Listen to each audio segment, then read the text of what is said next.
RBI governor Sanjay Malhotra మాట్లాడుతున్నారు. Live లో చూద్దాం.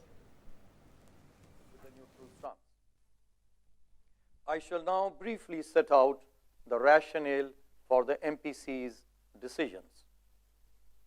The MPC noted that since the last policy meeting, external headwinds have intensified. Though the successful completion of trade deals augurs well for the economic outlook. Overall, the near-term domestic inflation and growth outlook remain positive. Headline inflation during November and December remained below the tolerance band of the inflation target.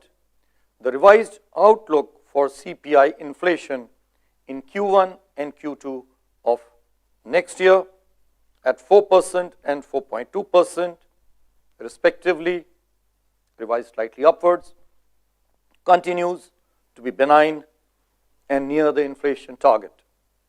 The slight upward revision in the inflation outlook is primarily due to increase in prices of precious metals, which contribute about 60 to 70 basis points.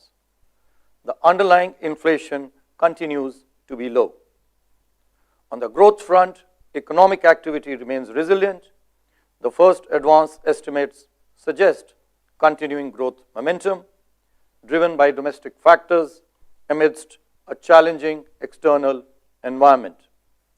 The growth outlook too remains favorable. Based on a comprehensive review of the domestic macroeconomic conditions and the outlook, the MPC therefore was of the view that the current policy rate is appropriate, and accordingly it voted to continue with the existing policy rate. It also agreed to retain the neutral stance. Going forward, the MPC will be guided by the evolving macroeconomic conditions and the outlook.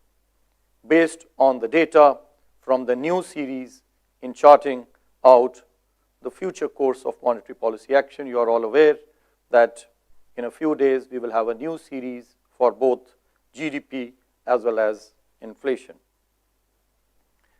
I will now dwell on the assessment of growth and inflation. First, growth. The Indian economy continues on a steady improving trajectory, with real GDP poised to register significant